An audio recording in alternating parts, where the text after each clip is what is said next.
आज यहाँ पर बूथ के प्रभारी और अध्यक्ष की बैठक बुलाई गई थी और सभी बूथ अध्यक्ष बूथ प्रभारियों के साथ बैठक किया गया और सभी लोगों को ऊर्जा भी दिया गया कि जिस प्रकार से घोसी लोकसभा का चुनाव धीरे धीरे गतिमान है और आगे मजबूती के साथ आगे अग्रसर है।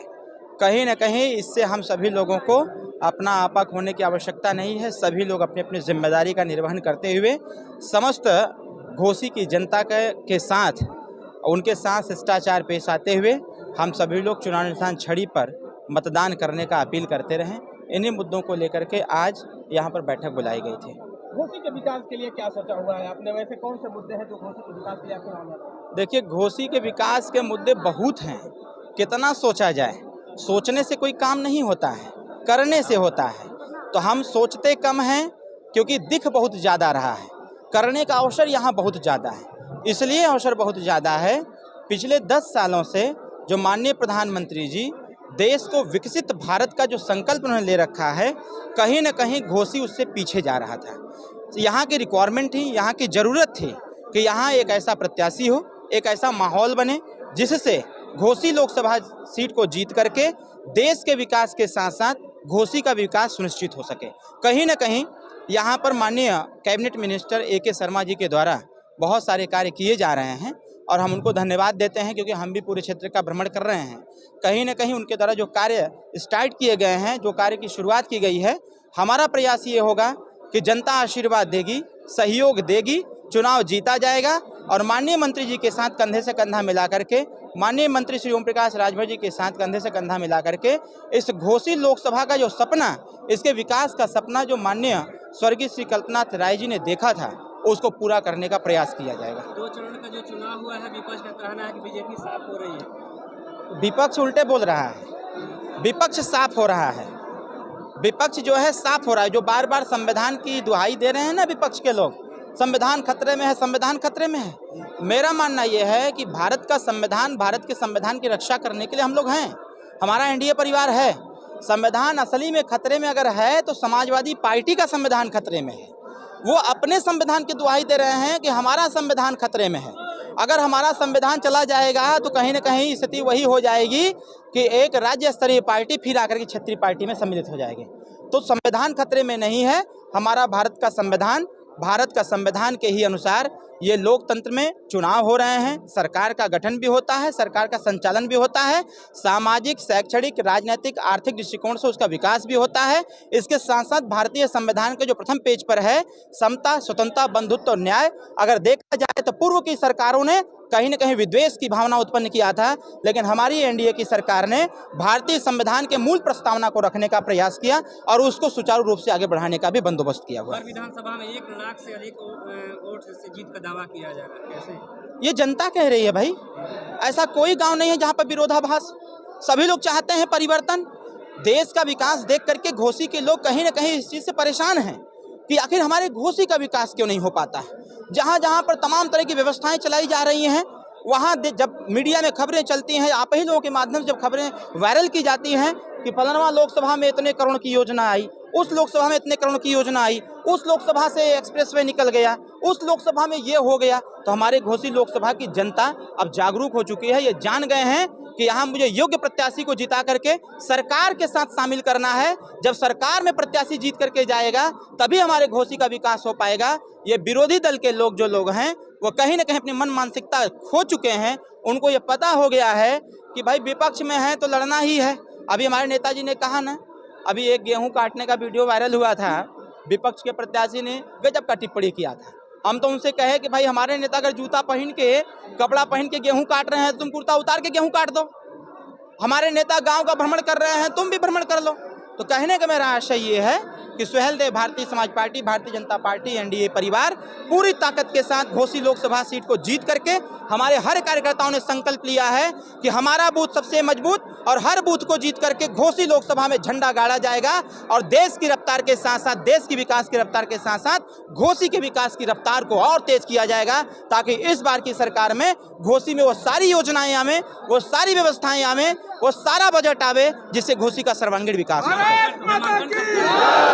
नामांकन हम 10 तारीख को करेंगे, पूरी ताकत लगाएंगे, बड़ा चेहरा आएगा, बस देखते जाइए आगे आगे होता क्या है।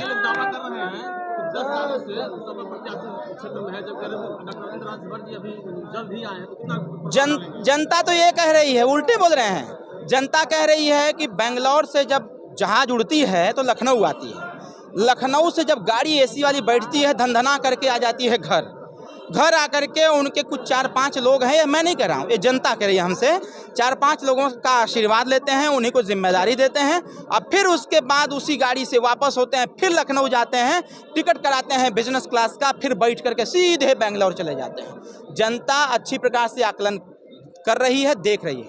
वो गिनवाते हैं, ये कर दिया, वो कर दिया, वो कर दिया, ये कर दिया। अरे भाई आप गिनवा के क्या करेंगे? जनता सरकार का आकलन करती है ना।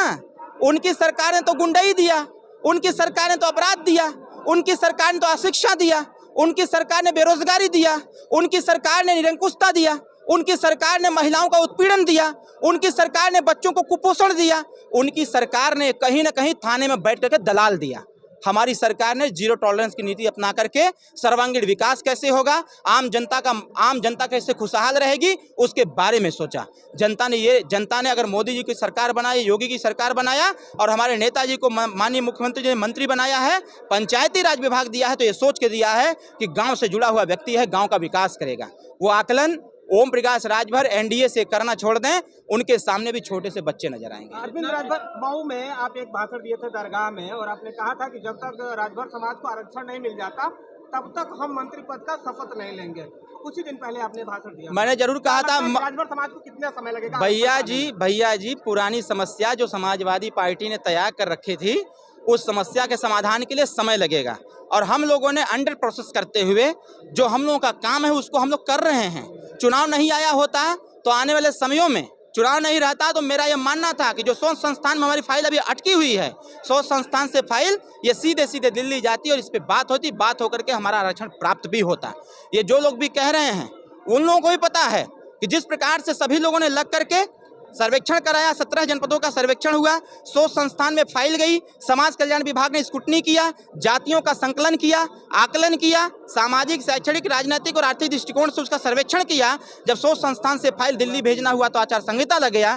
चुनाव के बाद ये विश्वास रखें 100% चुनाव के बाद ये सदन में आवाज उठेगी। मुझे पूरा विश्वास है, अगर हमारे माननीय प्रधानमंत्री जी ने रोहिणी आयोग की रिपोर्ट को लागू करने की बात कहा है कि रोहिणी आयोग की रिपोर्ट लागू होगी, देश स्तर पर समस्त ओबीसी को आरक्षण प्राप्त होगा, तो उसी प्रकार से हमारे जो कैंडिडेट व्यक्तिगत तौर पर राजभर समाज का जो आरक्षण है वो भी प्राप्त होगा। बस विश्वास करने की चीज है।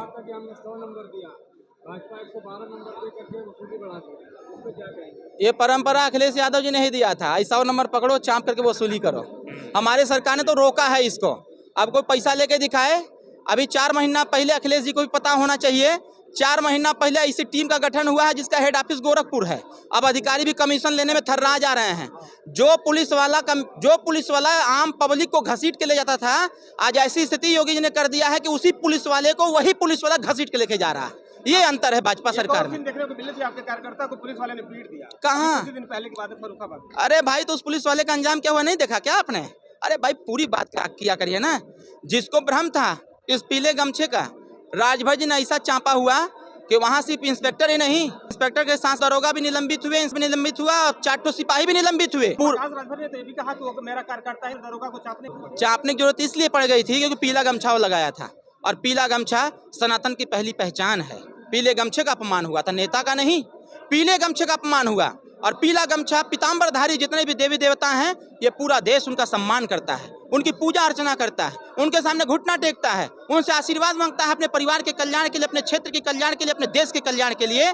जब पीले गमछे का अपमान होगा, जो अपमान करने वाले के साथ वही व्यवहार होगा जो हमारी सरकार ने करने का